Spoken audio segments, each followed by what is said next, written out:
फिर क्या बताते हैं कि दुगने तिगने किए चौगने। अब दुगने तुगने तिगने चौगने करने का टाइम है। दान करे जोत चढ़ावे, धर्म तो दसके नहीं दसके तीनों लोग, और खैरायत में खैर है कीजे आत्म भोग। द्रौप सुता को दिन ने लीर जाके अंत बुढ़ाए चीर। अब जैसे द्रौपदी राजा की लड़की थी, आस्था भगवान में होती है पुण्यात्मा, से कहीं जन्म हो गरीब को हो चाहे अमीर को के जन्म लेवे, उसकी आस्था भगवान से टूटती नहीं। उसके पिता ने गंगा दरिया के किनारे एक घाट बना रखा था, लेडीज घाट। वहां पर राजा के ही परिवार और उसकी सहेलियां ही जाया करती थी। उसके आसपास कोई नर का जाना अलाउड नहीं था 1-2 किलोमीटर तक, ऐसा प्रोहिबिटेड क्षेत्र था।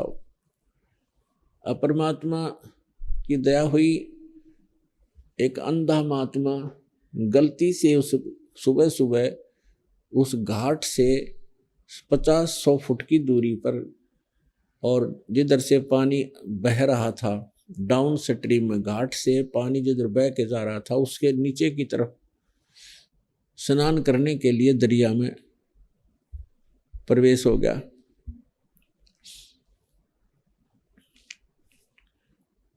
तो उसने क्या देखा, अब वो स्नान करने लग गया, उसके पास कोई और कपड़ा नहीं था, एक ही लंगोट बांध रखा था उसने पर्दे पे, कोपीन। उसने सोचा था कि अब मुंह अंधेरा है, नहा के निकल आऊंगा और फिर चला जाऊंगा अपने जंगल में जहां वो रहता था, भक्ति करता था। जो ही वो जल में प्रवेश हुआ और हाथ से मलमल कर नहाने लगा, उसकी लंगोटी टूट गई। जो कपड़ा बांध रखा था पर्दे पे वो टूट गया। उधर से क्या हुआ, लड़कियां स्नान करने के लिए द्रौपदी के साथ हजारों की संख्या में उसकी सहेलियां आ रही थी। दूर से आवाज आने लगी, लेडीज की आपस में बोलती हुई आ रही थी बहने।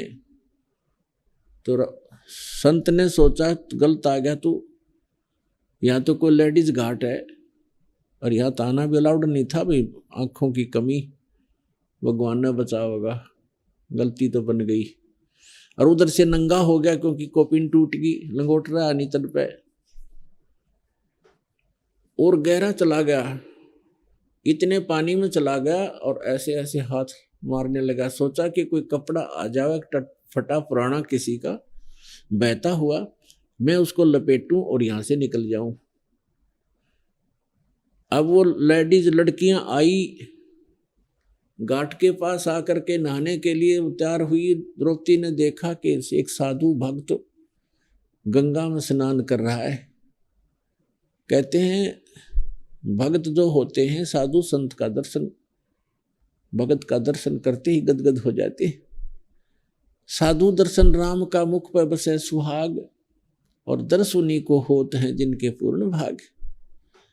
संत भक्त का मिलना बहुत पुण्यकर्मी प्राणी को ही होता है। जैसे यहाँ से दीक्षित कोई भक्त है, वो भी एक संत है, और वो किसी भाई बहन को जाकर बताता है तो सौभाग्य उसका, उसको उससे मिलन हुआ उस दिन, क्योंकि पुण्यकर्मी प्राणी को ही ऐसे भक्त मिला करते हैं जो ये सच्चा संदेश भगवान का लेकर पहुंचते हैं।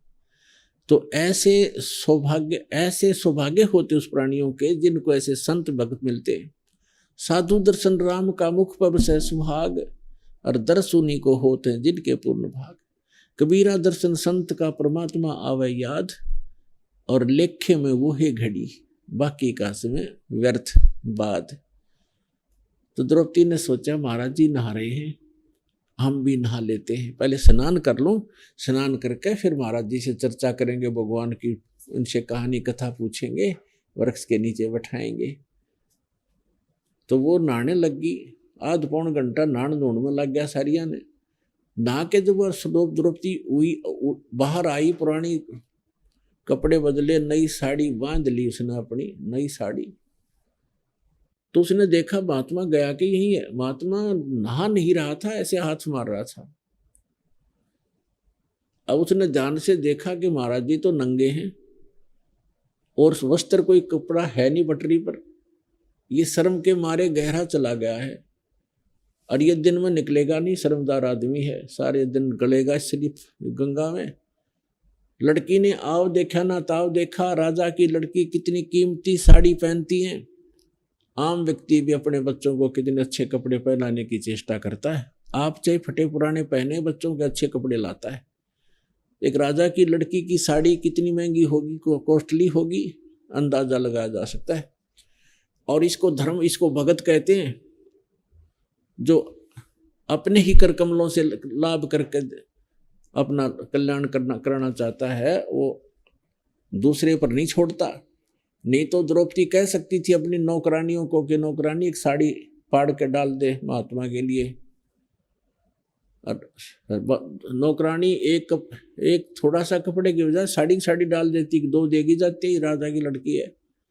लेकिन अपने हाथ से ये भी नहीं चूकने दिया उसने। उसको पता था कि मैं रोटी खाऊंगी मेरा पेट भरेगा, बंदी खाओगी, नौकरानी खाओगी तो इसको पेट भरेगा, ऐसी गलती मैं क्यों करूं, इसको क्यों दूं ये चांस। तो भगत में ये भी गुण होने चाहिए कि लूट सके तो लूट ले। ये लूट है उस भगवान की। अपना काम खुद न सोचा, मैं करूंगा तो मुझे लाभ मिलेगा, मैं सिमरण करूंगा तो मुझे लाभ मिलेगा, और मैं दान करूंगा तो मुझे दान मिलेगा, दूसरे को करने से मुझे क्या मिलेगा। तो इतना लोभ लालच इसमें आप जी ने करना पड़ेगा। इतना, इसको बेईमाना कहते हैं ना, बेईमाना, तो ये बेईमाना भी अच्छा होता है, अच्छा है। अब उसने यहाँ बेईमाना किया, लोभ किया कि मैं अगर दान करूंगी तो मुझे मिलेगा।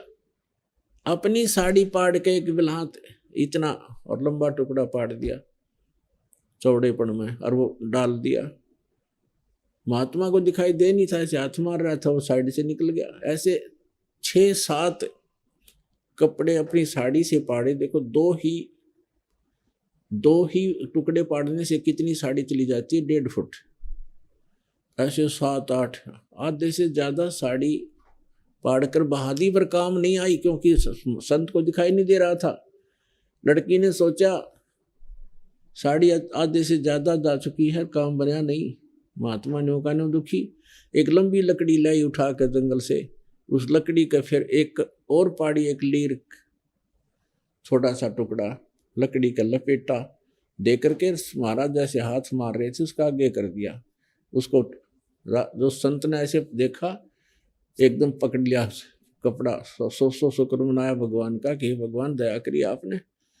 फिर उसने देखा कि ये तो भाई आम कपड़ा नहीं है, ये किसी बहन ने सुनियोजित तरीके से अपनी साड़ी पाड़ कर डाली है। बोली नहीं मुख से, इसलिए नहीं बोली कि कहीं ये शर्मा के और आगे चला गया तो डूब कर मर जाएगा, इतना शर्मदार व्यक्ति है। तो वह समझ गया वो संत जी समझ गए कि ये किसी बेटी बहन ने रहम किया है। अब वो लंगोट बांधते हुए उसी में से एक धागा सा एक अलग से पाड़ कर तागड़ी की जगह बांधा और उसी से लंगोट बांध कर कहा कि हे बेटी, कौन है तू जिसने आज मेरी इज्जत रखी, मेरा पर्दा रखा। भगवान करे भगवान तेरी इज्जत रखे, तेने गणाए दे, बहुत देवा तेरे को। अब कहते हैं साधु बोला सहज सुबह, साध का वचन पलटे नहीं, पलट जा ब्रह्मांड। अब क्या हुआ, अब द्रौपदी तो आ गई, जब तो उसको को नहीं ध्यान रहा कि ऐसी कुछ होगी, लेकिन उसका उद्देश्य भी ये नहीं था कि मुझे इसका प्रतिफल मिले, लेकिन दान धर्म की नीति अपनी चौकस रखी उसने, अपना कर्तव्य कर्म समझ कर कर दिया। अब यहाँ परमात्मा कहते हैं देते को हर देत है जहाँ तहाँ से आन, और नहीं दिया फिर मांगते फिर यो। परमात्मा सुना नहीं कान। आज एक तो कार में चलता है, एक कागज चुभता फिरता है, दोनों मनुष्य हैं। तो पहले जन्म में उस कागज चुगने वाले ने दान करने का अवसर नहीं प्राप्त हुआ, मनुष्य तो जीवन मिल गया लेकिन दान नहीं किया तो भी अधूरा रह गया। तो इसी प्रकार परमात्मा कहते देते को हर देत है जहां तहां से आन, और ना दिया वो मांगते फिर यो। फिर भगवान सुना नहीं कहा। अब द्रौपदी का विवाह हो गया कि कथा आपको नहीं को पता है कि दुशासन ने पांडवों ने द्रौपदी को भी दाव पर लगा दिया, वो हार गए जुए में। और द्रौपदी को दुशासन दुर्योधन ने मिलकर भरी सभा में नंगा करना चाहा। भीष्म पितामह, द्रोणाचार्य, कर्ण जैसे बलि, और द्रोणाचार्य तो गुरुजी थे, वो दुष्ट इंसान भी वही बैठा। और भीष्म पितामह सारी उम्र बाल ब्रह्मचारी रहा और न्यू के विवाह नहीं कराया मैंने, और अंदर अंदर दोष जो का तू, वो बैठा वहीं पर। और कर्ण जैसे योद्धा बैठा। और दुर्योधन ने कहा अपने भाई दुशासन से कि इसको नंगा कर दे सभा में, हम तो अंधों की संतान हैं, हमें कुछ दिखता थोड़ा ही है, इसकी बेइज्जती थोड़ी होगी। उसने कुछ ऐसी अपशब्द बोल दिए थे द्रौपदी ने। अब दुशासन द्रौपदी को जब नंगा करने के लिए खड़ा हुआ तो पहले पुण्यात्माओं द्रौपदी ने सोचा था कि मेरे पांचों पांडव यहाँ विद्यमान हैं और ऐसे महाबली हैं ये क्या मुझे नंगा होता देख सकेंगे, इनके हाथ तोड़ देंगे। अब वो वचन से बंद हो चुके थे क्योंकि वो हार चुके थे जुए में। तो उसी समय उन्होंने, द्रौपदी ने अपने पांचों पांडवों की तरफ देखा दया भरी दृष्टि से कि मेरी रक्षा करो। उन्होंने नीची गर्दन कर ली। फिर द्रौपदी ने कहा भीष्म पितामह, द्रोणाचार्य और कर्ण की तरफ, उनसे कहा कि मेरी रक्षा करो। उन्होंने कुछ भी जवाब नहीं दिया और ऐसे देखते रहे जैसे पत्थर के बुद्ध होते। उसी समय कहते हैं एक भगत बीज था वहां पर,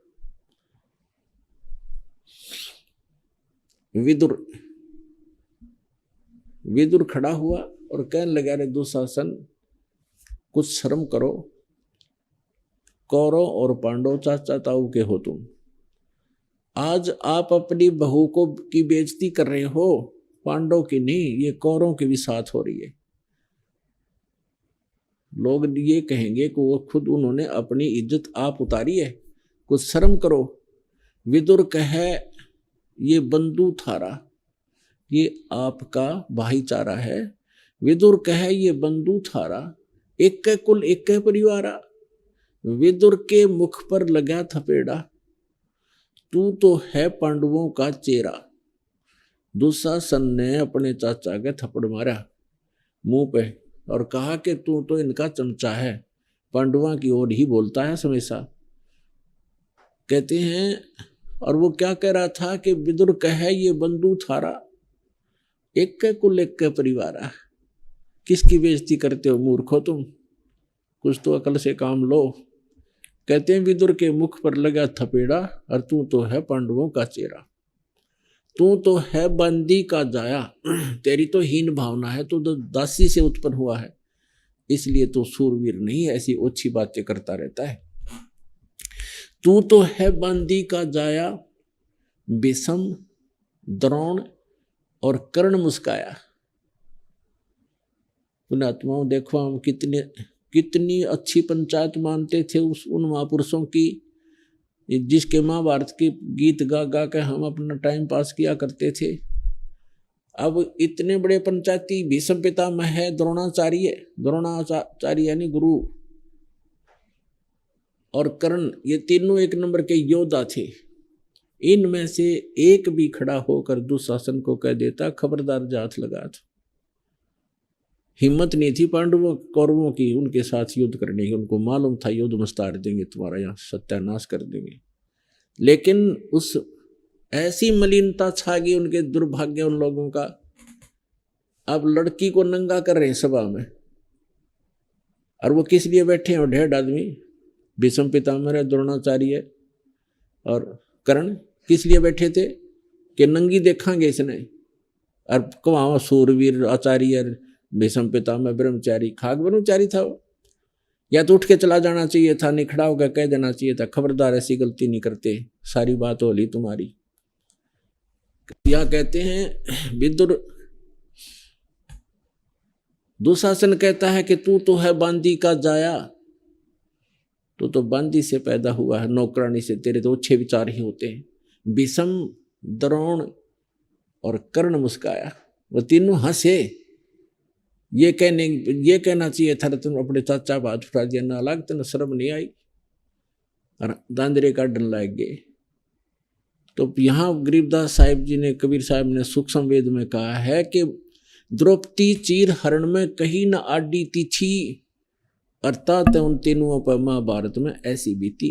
बक्कल उतरा तीनों का महाभारत के अंदर, वो इतना पाप लगा उनको सभा के अंदर, अधिकारी होते हुए नहीं कुछ कहा। तो महाभारत में आपको पता है उनकी कैसे मृत्यु हुई, तीनों की तीरों से छलनी हो गए थे।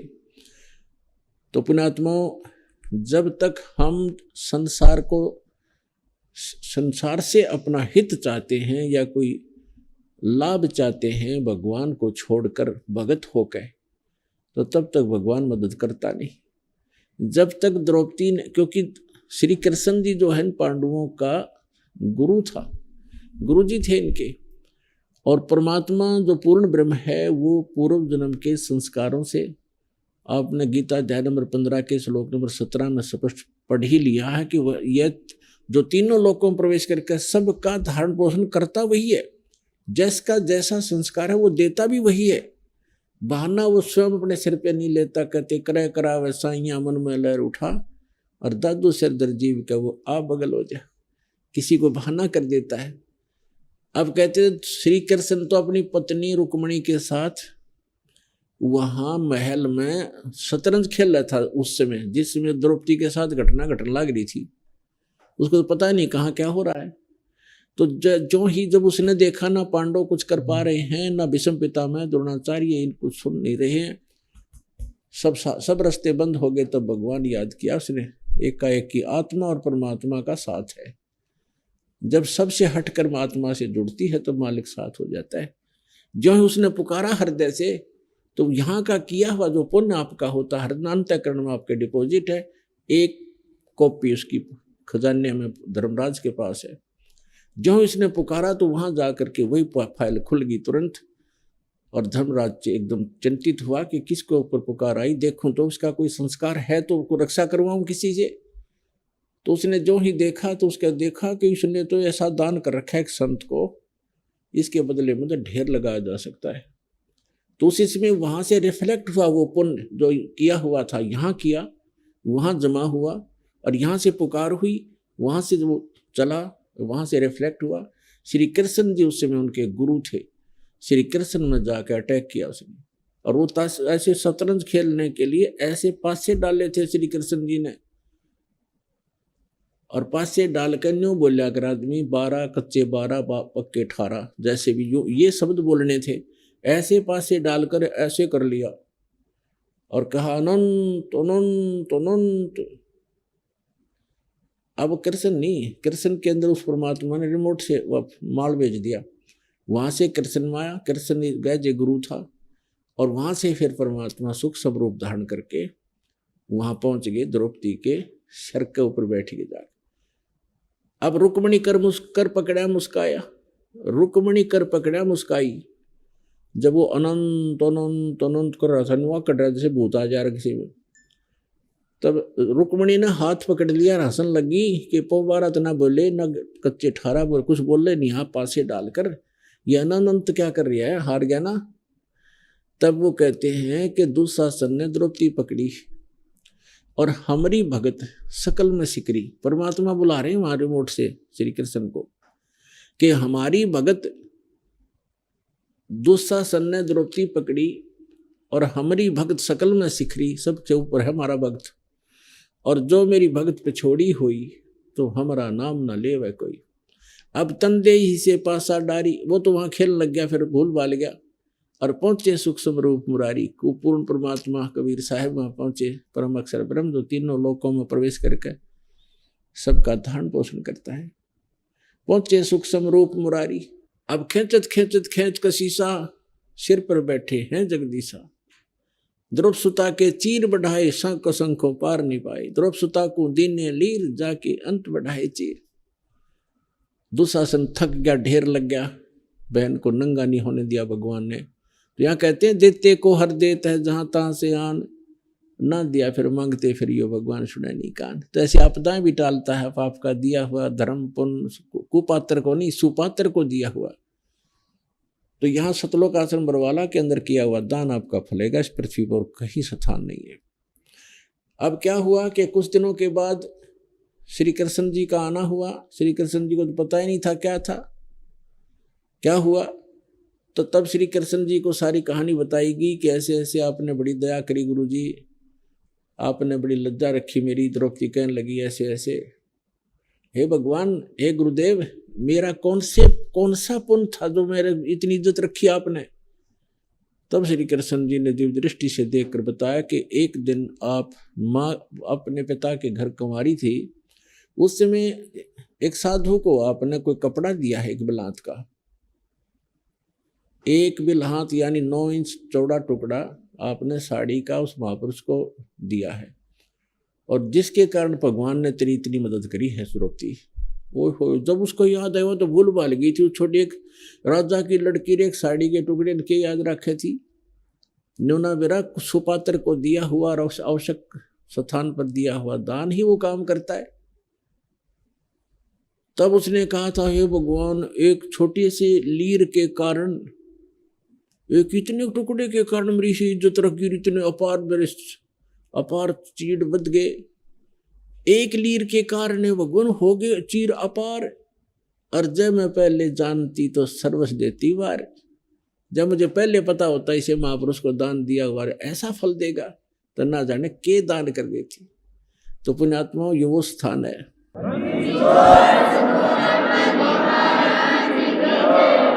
तो आज के दिन ये स्थान है जो शास्त्र अनुकूल साधना और यहाँ किया हुआ दान आपका अनंत गुना बढ़ाएगा, आप प्राणे वाली आपदाओं भी टालेगा और आपका मोक्ष भी करेगा। बोलो सतगुरुदेव की।